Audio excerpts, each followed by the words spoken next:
Be ready. 10 seconds to go.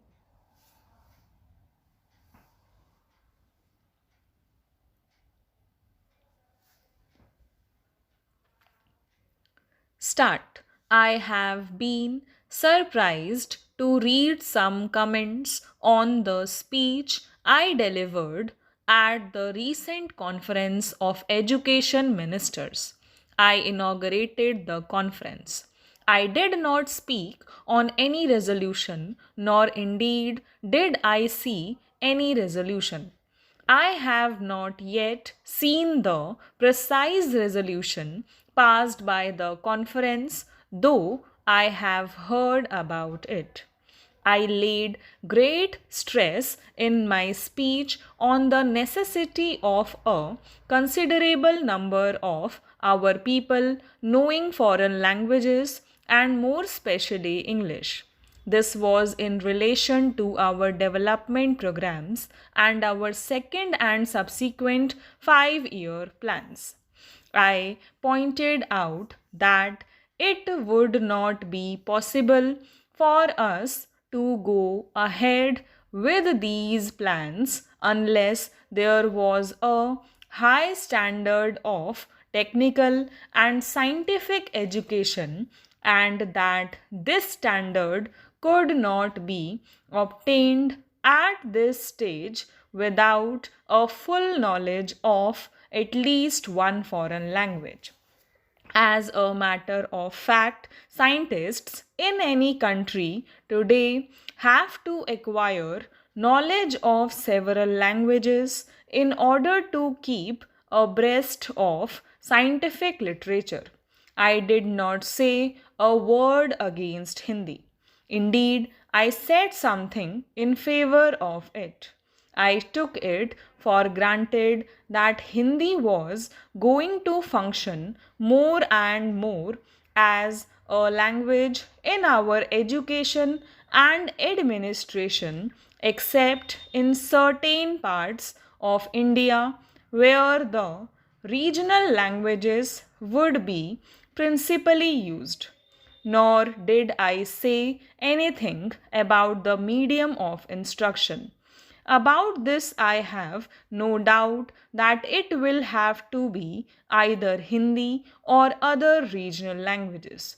My positive stress was on a foreign language being learnt adequately. In the circumstances in India, this foreign language would inevitably be English, though I hope that other languages such as French, German, etc., would also be learnt. English today is by far the most widespread and important world language, and probably two-thirds of the scientific and technical books in the world are published in English. I find that most people have no idea of what industrialization implies. We discuss the financial aspect of it and vaguely think of factories and the like growing up. But the most vital part of industrialization is the training of manpower. We want a vast number of scientists, technologists, and engineers of various kinds. We also want to create a background in which these people grow. This problem of trained manpower is our major problem and that we have to solve. Our whole future progress depends on this process of industrialization and the use of higher techniques.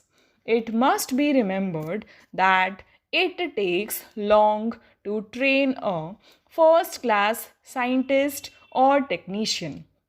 To put up a steel plant takes some years. It takes twice that time to train a technician who can run that steel plant. It takes 5 times as much time to train a competent automatic scientist as it takes to put up an atomic reactor. We have thus today to organize training for the people required for the second and third 5-year plans. We cannot delay this, or else our planning and industrial progress will be automatically held up. It is obvious that this high class training cannot be given today and for some years to come without knowledge of a foreign language.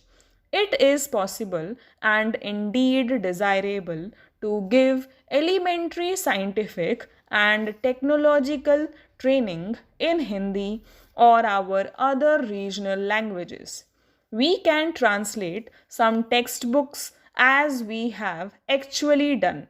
We can build up our technical terms in Hindi as we are doing, but we cannot produce the vast and complicated thought that lies behind this technical and industrial age by translating a few books or having a list of terms. Changes in technology today are so rapid that even books that are being printed get out of date very soon. Every scientist has to keep up to date by reading many scientific and technical periodicals, usually in several languages. For this and other reasons, it seems to me essential for us to continue in a big way adequate teaching of English as a second language. I say English because that is the easiest foreign language for us to learn and is the most important. We should learn other foreign languages also. Personally, I think that even from the cultural point of view, in addition to the point of view of developing and widening the scope of Hindi and our other languages, it is necessary for us to keep in intimate touch with and have adequate knowledge of foreign languages. Only thus can the stream of thought come to us from various parts of the world. This will enrich Hindi and gradually make it a vehicle of this new thought which will go to other countries possible through Hindi. I fear that many of our people have little conception of the world we live in, this world of automation and atomic energy. We are living through a period of revolution and we have to face a struggle for survival for our country and not merely for achieving higher standard. Stop